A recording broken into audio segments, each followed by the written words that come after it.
واعلموا أن حسن المعاشرة مجلبة للخيرات والسعادات ومطرأة للشرور والبليات.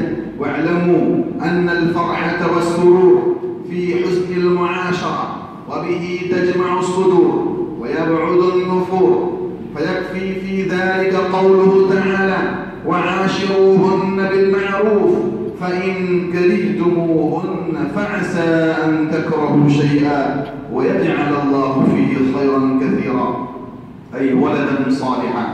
يعلم أمة الإسلام أن هذه الدنيا هي دار الحقوق ودار العمل، والآخرة هي دار الجزاء ودار السلام وهي دار القرار. بل تؤثرون الحياة الدنيا والآخرة خير وأبقى.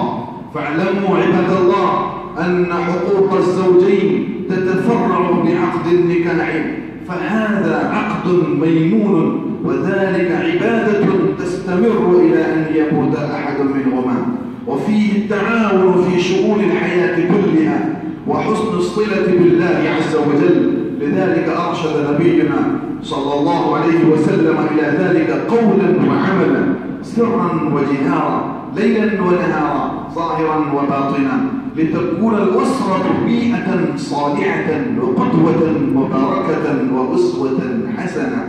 وذلك تكون عباد الله بوحدة الأسرة بين أفرادها، هي عروة وثقى يشد بعضهم بعضا. لذلك دعا رسول الله صلى الله عليه وسلم للزوجين بعد عقد النكاح بقوله: وجمع بينكما في خير. أيها الزوج الكريم، داوم على الاستحضار في قول نبينا المصطفى صلى الله عليه وسلم: خيركم لأهله وأنا خير لأهلي. ورواه ابن حبان في صحيحه. وعن ابي هريره رضي الله عنه وارضاه قال رسول الله صلى الله عليه وسلم: اكمل المؤمنين ايمانا احسنهم خلقا وخيارهم لنسائكم. رواه الامام الترمذي رحمه الله. ايها الزوج الكريم، عليك ان تنوي اولا للعفه اتباعا للسنه عند عقد النكاح، وليداوم الزوجان على الدعاء بقولهما: ربنا هب لنا من لدنك ذرية طيبة إنك سميع الدعاء، ربنا هب لنا من أزواجنا وذرياتنا قرة أعين واجعلنا من المتقين إماما. أقول قولي هذا، أستغفر الله لي ولكم ولجميع المسلمين والمسلمات من كل ذنب وخطيئة، فاستغفروه إنه هو الغفور الرحيم.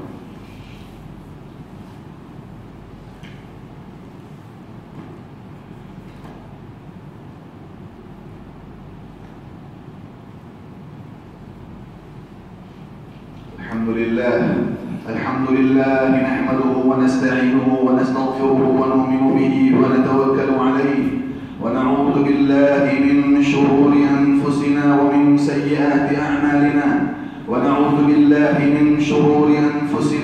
سيئات أعمالنا من يهد الله فلا مضل له ومن يضلل فلا هادي له، ونشهد أن لا إله إلا الله وحده لا شريك له، ونشهد أن سيدنا ومولانا محمدا عبد الله ورسوله صلى الله تعالى عليه وعلى آله وأصحابه أجمعين. أما بعد، فيا معاشر المسلمين، يقول سبحانه وتعالى: يا أيها الذين آمنوا اتقوا الله وقولوا قولا سديدا يصلح لكم أعمالكم ويغفر لكم ذنوبكم، ومن يطع الله ورسوله فقد فاز فوزا عظيما. وقال تعالى مخبرا وامرا: إن الله وملائكته يصلون على النبي يا أيها الذين آمنوا صلوا عليه وسلموا تسليما. وقال رسول الله صلى الله عليه وسلم: من صلى علي صلاة واحدة صلى الله عليه بها 10. اللهم صل وسلم وبارك على سيدنا محمد وعلى آله وأصحابه وأتباعه وأزواجه وذرياته وعلماء أمته. اللهم ارفع الخلفاء الراشدين المهديين أبي بكر وعمر وعثمان وعلي وعن الصحابة أجمعين رضوان الله تعالى عليهم أجمعين. اللهم ارض عنا معهم برحمتك يا أرحم الراحمين. اللهم ألف بين قلوب المسلمين وأصلح ذات بينهم وانصرهم على عدوك وعدوهم. اللهم أعز الإسلام والمسلمين، اللهم انصر الإسلام والمسلمين في كل مكان وحين. اللهم عليك بالظالمين المفسدين الذين قد ملأوا الأرض فسادا وملأوها ظلما وبغيا، فنجعلك في نحورهم ونعوذ بك من شرورهم يا ذا العرش المجيد، إنك على كل شيء قدير. اللهم احفظ هذه الأمة واكشف الغمة عن هذه الأمة يا ذا العزة والقوة. اللهم اجمع هذه الأمة على الكتاب والسنة يا ذا العزة والقوة. اللهم وفقهم لما تحب وترضى. اللهم اهد أصحاب الممالك الإسلامية، اللهم وفقهم لما تحب وترضى، واجمعهم على الكتاب والسنة والسير سلف الصالحين، ووفقهم لما تحب وترضى ولما فيه من صلاح المجتمع الإسلامي. اللهم آمنا في أوطاننا، وآمن في أوطان جميع المسلمين والمسلمات. اللهم اشفنا واشف مرضانا واشف مرضى المسلمين والمسلمات. اللهم ارزقنا من بركات السماء والأرض يا من يرزق من السماء والأرض. اللهم بارك لنا فيما رزقتنا، اللهم أعنا على أمور ديننا ودنيانا. اللهم بارك لنا فيما رزقتنا، وبارك في رجب، وبارك في هذا الشهر، هذا شعبان، وبلغنا رمضان، ووفقنا فيه لما تحب وترضى من الصيام والقيام.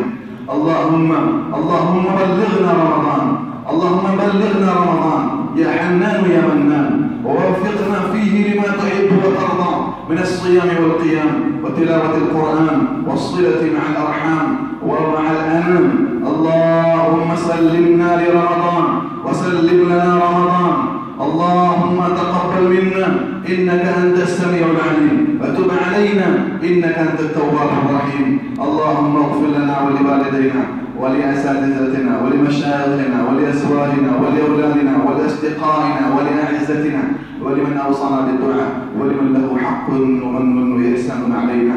اللهم اغفر لجميع المؤمنين والمؤمنات والمسلمين والمسلمات الأحياء منهم والأموات، إنك سميع قريب مجيب الدعوات برحمتك يا أرحم الراحمين، والحمد لله رب العالمين. عباد الله، إن الله يأمر بالعدل والإحسان وإيتاء ذي القربى وينهى عن الفحشاء والمنكر والبغي، يعظكم لعلكم تذكرون. فاذكروا